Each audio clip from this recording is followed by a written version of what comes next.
Olá, eu sou Matheus Marques, sou engenheiro químico formado pela UFRJ, atualmente sou mestrando da COP e hoje nós vamos falar sobre energia de ionização. E como o próprio nome já diz, a energia de ionização é a energia necessária para a gente transformar um átomo neutro em um cátion ou em um ânion, no caso, entendeu? Mas, precisamente, na verdade, aqui não é um cátion e um ânion. Na verdade, a energia de ionização é aquela que a gente precisa dar para arrancar um elétron da camada de valência. Ou seja, a energia de ionização está relacionada diretamente na formação de cátions, ok? Então, a energia de ionização, que eu vou chamar de EI, é energia necessária para arrancar elétrons na camada de valência. Ok? Mais precisamente, a energia de ionização é aquela que a gente precisa fornecer a 1 mol de átomos no estado gasoso para remover 1 mol de elétrons, beleza? Mas a gente vai explicar isso com calma, tá? Quando a gente discutiu lá no início da sessão de estrutura atômica a energia dos elétrons, a gente estava chegando numa seguinte fórmula, que era EN era igual a menos Z ao quadrado, H, um Rzinho, e um N ao quadrado, certo? Onde esse N aqui só poderiam ser valores inteiros, como 1, 2, 3, ou seja, valores discretos. E uma das conclusões foi que aquele menos ali da frente faz com que o elétron tenha uma energia mais baixa quando está preso ao átomo do que quando ele está solto, certo? Então, como a gente acabou de falar, a energia do elétron é mais baixa quando ela está presa ao elétron. Então, se eu a energia mais baixa do elétron é quando ela está presa ao elétron. A energia mais baixa do elétron é quando ela está presa ao átomo, certo? Então, qual é o grande tchan aqui?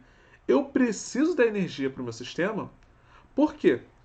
Se o elétron está confortável no átomo, porque ele está estável ali, para eu tirar ele dali, eu vou ter que estressar o meu sistema, certo? Porque por naturalidade o elétron não vai querer sair dali. E por essa consequência, a energia de ionização ela é sempre positiva, porque eu preciso dar energia ao sistema. Então, a energia de ionização ela é sempre positiva. Por quê? Porque o elétron minha nuvem eletrônica, a minha estrutura, o meu sistema precisa receber energia para que haja um estresse energético ali dentro e eu consiga de alguma forma remover esse elétron. Outra forma de pensar, né, é mais pela termodinâmica. E que quando a gente tira um elétron do átomo, a gente está desestabilizando esse átomo. Ou seja, a gente está tirando ele de um estado mais estável para um estado menos estável. Isso não vai ser um processo tranquilo de ser feito e nem espontâneo. Então a gente tem que dar energia ao sistema para que haja essa mudança de comportamento e eu consiga retirar o elétron. Mas a energia para remover um único elétron de um único átomo é muito pequena e pouco útil na vida real. Por isso, a gente considera que a energia de ionização é a energia necessária para remover 1 mol de elétron em 1 mol de átomo, ok?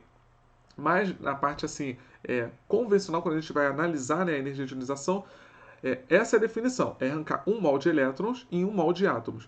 Mas a gente também pode tentar dar uma olhada na forma singular para entender primeiro como que isso funciona. Porque uma vez que a energia de ionização funciona para um elétron e para um átomo, também vai funcionar para 1 mol de elétrons e para 1 mol de átomos, ok?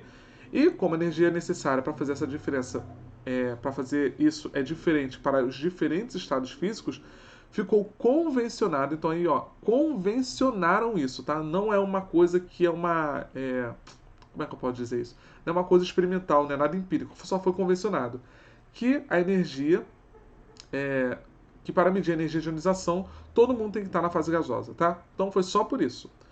Foi convencionado, tá? Não tem assim nada específico por causa disso, não. E depois de aplicar a energia de ionização e retirar o elétron, o átomo vira um cátion com carga positiva. Afinal, a energia de ionização, como a gente viu, é a energia necessária para arrancar um elétron da minha camada de valência, ok? E vamos retirar então os elétrons, tá? Uma coisa que a gente já sabe, a primeira energia de ionização, então a energia de ionização 1, ela é menor do que a energia de ionização 2, que ela é menor do que a energia de ionização 3, que é menor do que a energia de ionização 4, que é até a energia de ionização N, ok? O que isso está dizendo para a gente? Isso aqui tem uma relação direta, gente, direta com o que a gente viu na aula passada sobre carga nuclear efetiva. Por quê? Vocês concordam comigo que vamos usar o exemplo do magnésio, né? Magnésio, se não me engano, era 12 e era 1s2, 2s2, 2p6 e 3s2, certo? Então aqui está o nosso magnésio.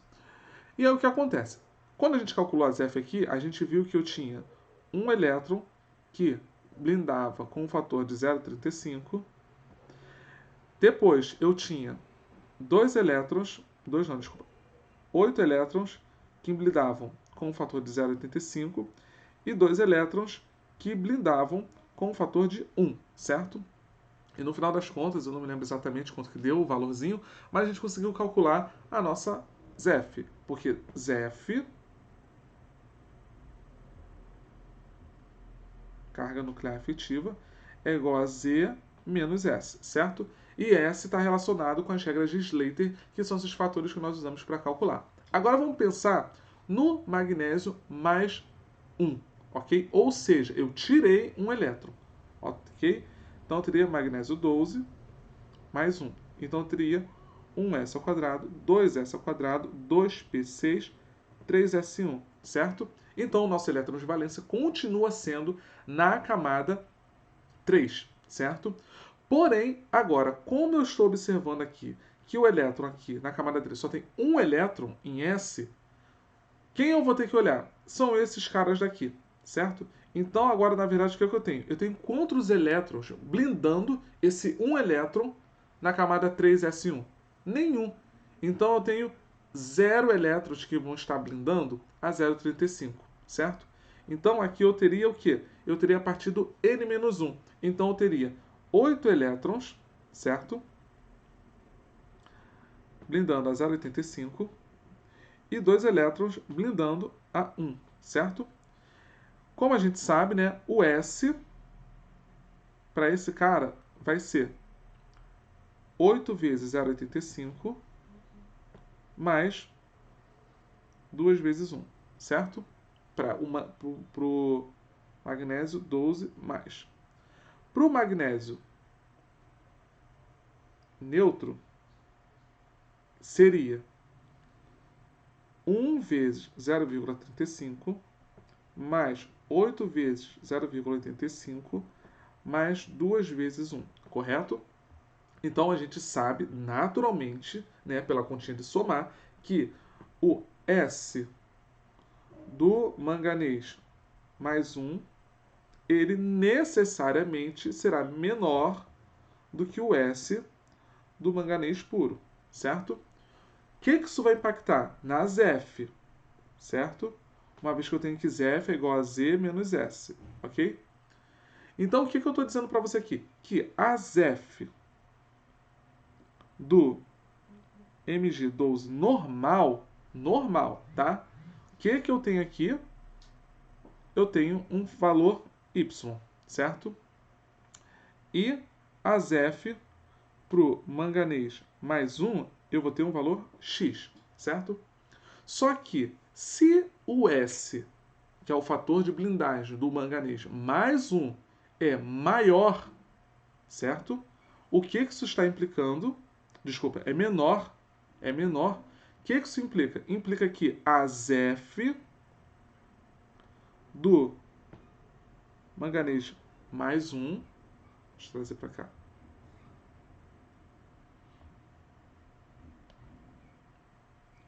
ZF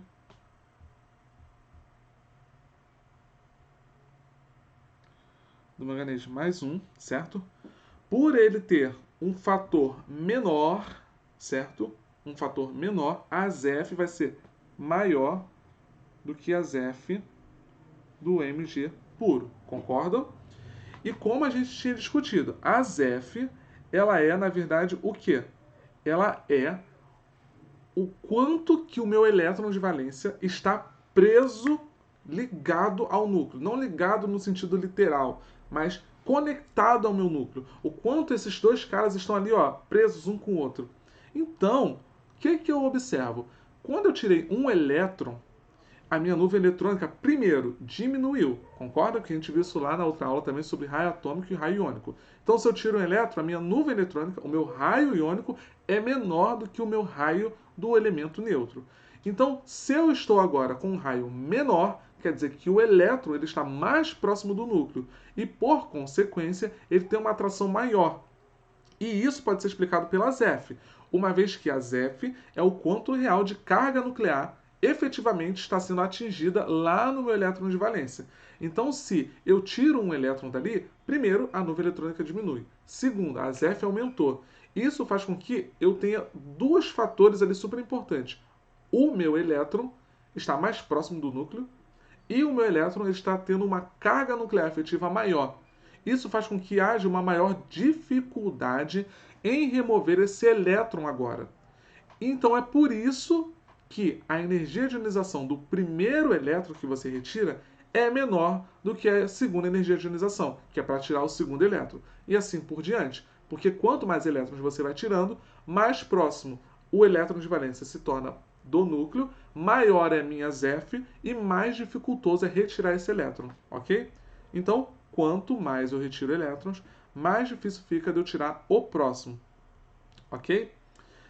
E então, o que a gente vai olhar aqui agora? A gente vai olhar na tabela periódica como a energia de ionização cresce, ok? Então vamos aqui fazer um escopozinho da tabela periódica, tá? É mais ou menos algo assim, né? Parece até um castelinho. E o que a gente sabe? A gente acabou de discutir sobre ZeF, concordam comigo? Então, a ZeF ela está relacionada diretamente com a energia de ionização, como a gente acabou de ver.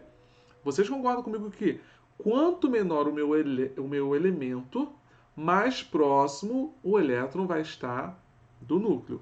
Maior vai ser a ZeF, mais dificultoso é tirar esse elétron. Portanto, a energia de ionização ela cresce no caminho contrário do raio atômico, ok? Então a energia de ionização ela cresce de baixo para cima, da esquerda para a direita, ok? Então essa aqui é a nossa energia de ionização, ok? Então lembrem disso, gente. Lembrem sempre disso. A energia de ionização está relacionada com a facilidade que eu tenho de retirar o elétron da minha camada de valência. Se o elétron está cada vez mais próximo do meu núcleo, mais difícil vai ser arrancar esse elétron, porque a carga nuclear efetiva aumenta, ok? Então agora a gente vai para um próximo tópico, que é também um pouco relacionado sobre isso, mas a gente vai olhar agora para um outro lado, porque até agora a gente viu como retirar o elétron, que é a energia de ionização. E agora a gente vai ver como que funciona o colocar elétrons na minha nuvem eletrônica, ok? E para isso nós vamos falar sobre a afinidade eletrônica e a eletronegatividade, ok? São dois conceitos diferentes e é muito importante que você tenha isso em mente. Então, a afinidade eletrônica, que a gente vai chamar de AE, ela é mais ou menos o quanto um átomo tem afinidade com um elétron. Esse elétron, no caso, é o elétron externo, é o elétron de valência. Ou seja, a afinidade eletrônica ela mede o quanto um átomo gostaria de ganhar um novo elétron, ok? Além do que ele já tem na eletrosfera. Então, vamos lá para uma, assim, de forma mais química, dizendo, a eletroafinidade mede a tendência de um átomo se tornar um ânion, ok? Então, vou escrever isso aqui. Mede a tendência de um átomo se tornar um ânion, ok? E a reação, assim, a reação não, né? Mas assim, de forma matemática, se você quiser entender, é mais ou menos o seguinte: você tem aqui um componente gasoso, você quer acrescentar um elétron nele, certo? Então você quer saber quanto de energia você precisa gastar, né? Você precisa colocar aqui para que isso aconteça, ok? E a afinidade eletrônica é definida também como energia envolvida na reação de um mol de átomos na fase gasosa com um mol de elétrons, formando o ânion gasoso. E como que a gente quantifica essa afinidade eletrônica? Tá? Ela pode assumir valores positivos ou negativos, porque afinal ela está verificando a tendência de se tornar um ânion. Então os valores negativos indicam que o átomo não quer virar um ânion. Afinal de contas, se eu estou colocando um valor, se eu estou colocando, precisando colocar energia ali dentro, quer dizer que eu não quero me tornar um ânion, certo? Então os valores positivos, por outro lado, eles indicam que há uma forte tendência desse cara gostar de receber mais um elétron. No caso, ela é a energia a afinidade eletrônica, ela é o oposto da entalpia do ganho de elétron, tá? Então, a afinidade eletrônica, ela é o oposto da entalpia de ganho de elétron, que a gente chama de GE, ok?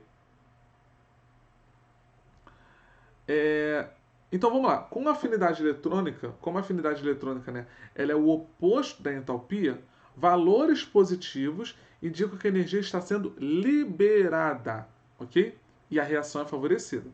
E valores negativos vão indicar que o átomo precisa absorver energia para aceitar o elétron, ok? Então é por isso que tem esse lancezinho dos sinais. Então, novamente, a afinidade eletrônica é o oposto da entalpia, certo?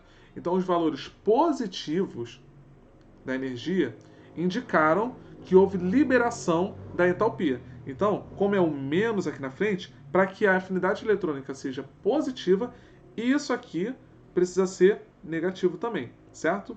Então, quando isso for negativo, a afinidade eletrônica vai ser positiva, certo? Então, é favorecida a dissorção, né, de elétrons ali, ok?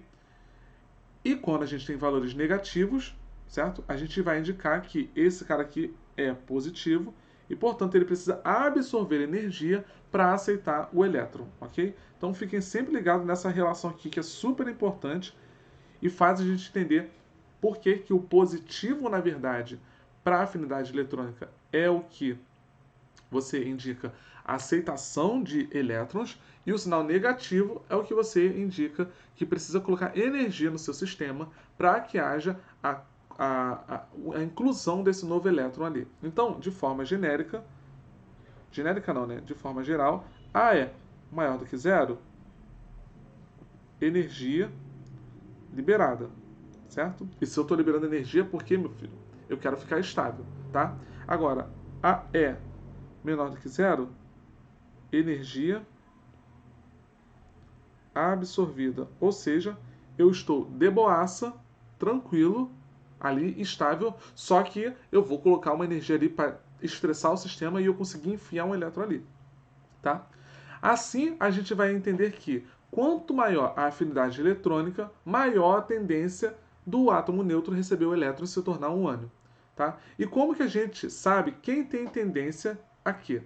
Bem, novamente a gente vai olhar para a nossa carga nuclear efetiva, ok? Para o ZEF. Então, vamos lá. Quando o átomo ele tem uma alta carga nuclear efetiva, é como se o núcleo dele fosse mais potente, então estivesse puxando com maior força os elétrons de valência. Isso faz com que esse átomo tivesse uma maior capacidade de atrair elétrons. E por isso, quanto maior a ZEF, mais fácil é a entrada de um novo elétron. Beleza? E por consequência, maior a afinidade eletrônica. Então, quanto maior ZEF, vamos escrever isso aqui. Quanto maior ZEF,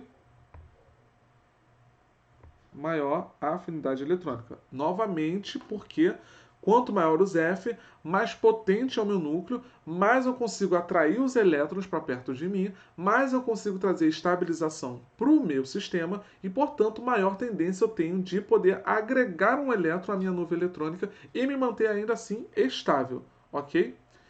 Então, já que a gente sabe que quanto maior a ZEF, maior a afinidade eletrônica, também há uma relação indireta de certa forma, ou direta, com o raio atômico, certo? Por quê? Quanto maior a ZF, indica o quê? Que o átomo ele é menor, concorda? Então, se o átomo ele é menor, mais perto os elétrons estão, porque o núcleo é mais potente para puxar esses elétrons. Então, mais fácil é de eu adsorver, né, ou absorver um elétron ali. Inclusive, é por isso que vocês vão observar que os calcogênios, os halogênios, são caras que eles têm tendência a formar ânions.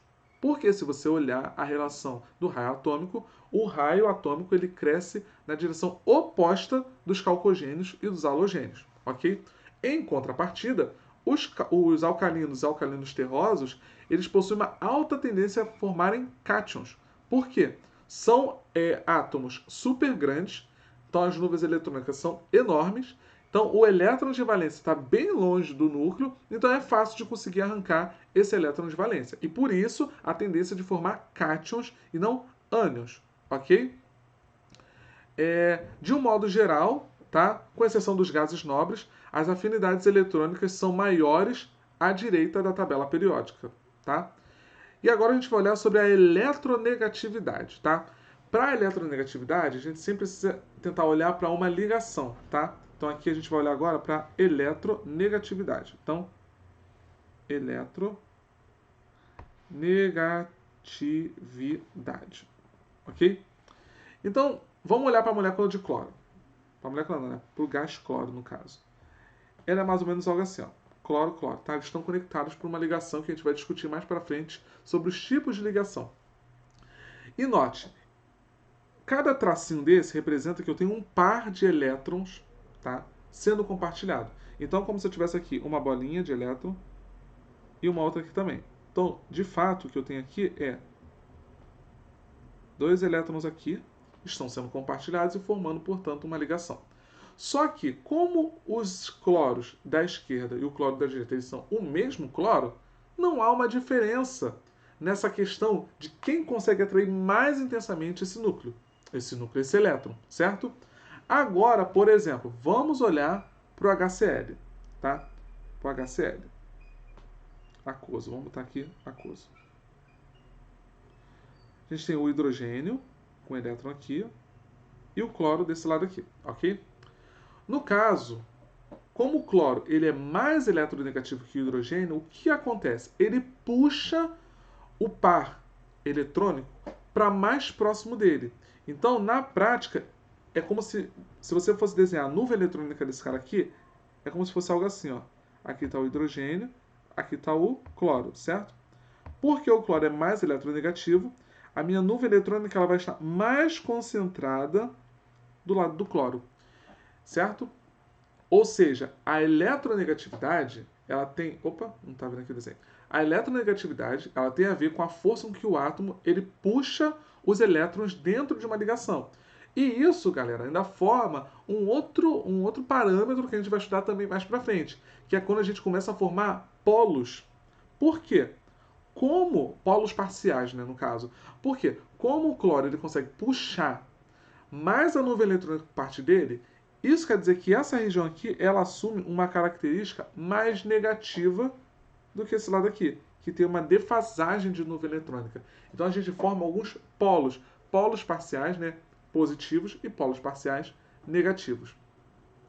E como é que a gente descobre, de modo geral, quem é mais eletronegativo? De modo geral, um elemento bastante eletronegativo ele tem duas características. Não perde elétrons com facilidade, então ele tem alta energia de ionização e ele aceita elétrons com facilidade. Então aqui, ó, quem é mais eletronegativo? Então aqui, características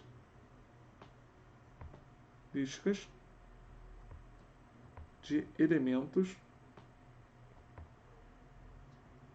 eletronegativos. Ok? De modo geral, não perdem elétrons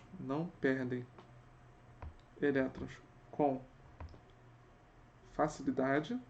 Então, tem uma ligação direta com a maior ZEF, né?